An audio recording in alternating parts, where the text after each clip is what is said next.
অধিকাংশ কওমি হাফিজিয়া মাদ্রাসায় ছাত্র ছাত্রীদের আলিয়া মাদ্রাসা সম্পর্কে জঘন্য ভ্রান্ত শিক্ষা দেওয়া হয়, পরনিন্দা চর্চা করা হয়, অথচ জেনারেল শিক্ষা ব্যবস্থা সম্পর্কে কোনো কথা বলেন না।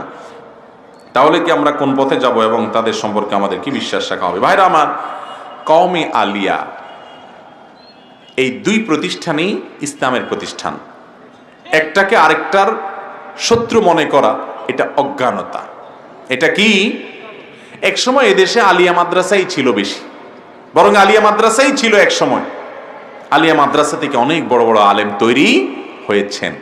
কালের আবর্তে হয়তোবা এক ধারার মাদ্রাসাতে কিছুটা পড়াশোনা, আমল আখলাক এটার পরিমাণ হয়তো কম দেখা যেতে পারে, কিন্তু আমরা যখন জেনারেল শিক্ষা ব্যবস্থা সাধারণ ধারার সাথে তুলনা করব, তখন দেখব যে এখানেও আলহামদুলিল্লাহ আলেম তৈরি হচ্ছে। অনেক আলিয়া মাদ্রাসা আছে যে আলিয়া মাদ্রাসা থেকে অনেক ভালো ভালো আলেম এখনো তৈরি হচ্ছে দলে দলে।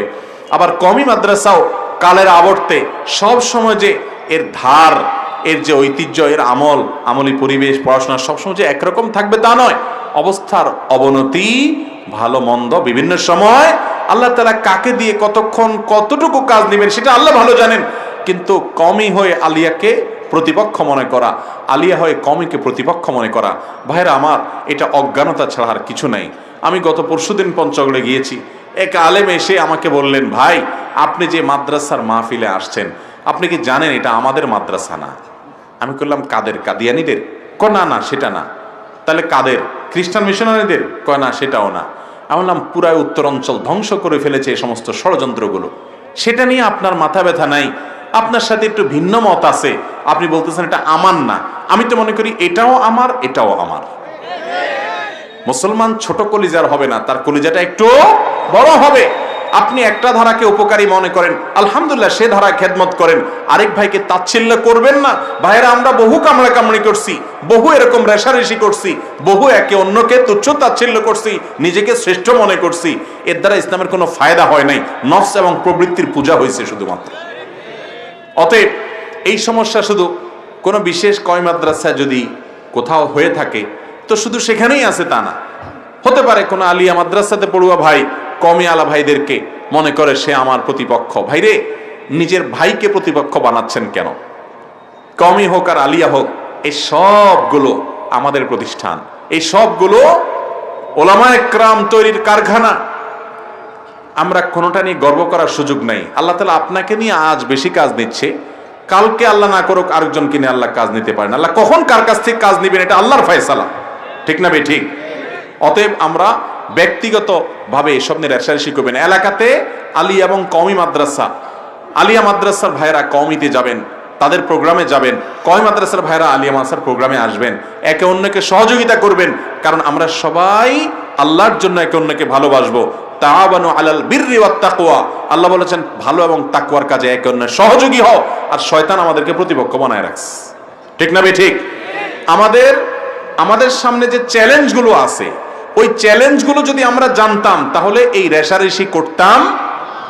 আপনি দেখেন দেশে যে একে অন্যকে ভিন্ন মতের মনে করে, প্রতিপক্ষ মনে করে, যখন বিদেশ চলে যায়, নিজের দেশের মানুষ খুব একটা পাওয়া যায় না, অনেক লোক খুঁজে এক দুইটা পাওয়া যায়। ওখানে দেখবেন একটা দেশি মানুষ, তার সাথে শত মত পার্থক্য থাকার পরেও দেখলে খুব আপন মনে হয়, আমার দেশি ভাই। যারা বিদেশে থাকেন তারা এটা টের পান, যারা প্রবাসে যান তারা এটা টের পান যে দেশের মত পার্থক্য ওখানে আর থাকে না, কারণ সেখানে আরো অনেক দেশের মানুষ আছে, তারা কেউ এত সহায়তামূলক আচরণ করে না নিজের দেশি ভাইটা যেরকম করে। ভাইরা আমার, ঠিক একইভাবে যত ষড়যন্ত্র আছে ইসলামের বিরুদ্ধে, মুসলমানদের বিরুদ্ধে, ওইগুলো যখন জানতে পারবেন তখন আপনার মুসলমান ভাই আপনার সাথে কোনো বিষয়ে মত পার্থক্য আছে, তিনি একটাকে সঠিক মনে করেন, আপনি আরেক পদ্ধতিকে সঠিক মনে করেন, এরপরও দিন শেষে তিনি আপনার ভাই, আপনার সহযাত্রী, আপনি আপনার একে অন্যের আপনারা পরিপূরক। হযরত মাওলানা আবরারুল হক সাহেব রহমতুল্লাহি আলাইহি ভারতের একজন বড় আলেমে দ্বীন ছিলেন।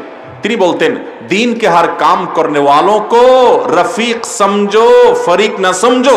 যারাই দ্বীনের জন্য, ইসলামের জন্য, ইসলামের কল্যাণে কাজ করে, মেথড যাই হোক না কেন, যদি আহলে সুন্নাত জামাতের অনুসারী হয়, তাকে তুমি তোমার বন্ধু মনে করবা, শত্রু মনে করবা গ্রুপ মনে করবা না। কিসের গ্রুপ? সে আমার ভাই, হয়তো তার পদ্ধতি ভিন্ন, আমার পদ্ধতি ভিন্ন। আল্লাহ তাআলা আমাদের কলিজাগুলোকে বড় করার তৌফিক দান করেন। মুসলমানদের ঐক্য ছাড়া পৃথিবীতে কখনো মুসলমানদের উন্নতি হবে। অতএব বিভেদ এবং পার্থক্য, বিশেষ করে শত্রুতা বিদ্বেষের প্রাচীরকে ভেঙে গুড়িয়ে চুরমার করে দিতে হবে। চেষ্টা করবো তো ইনশাআল্লাহ। আল্লাহ আমাদেরকে তৌফিক দান করুন। কেউ যদি ভুলভাবে আমাকে প্রতিপক্ষ বানায়ও, আমি করব না, আমি তার বিষোদ্গার করব না। আল্লাহ আমাদেরকে এরকম ধৈর্যশীল হওয়ার তৌফিক দান করুন।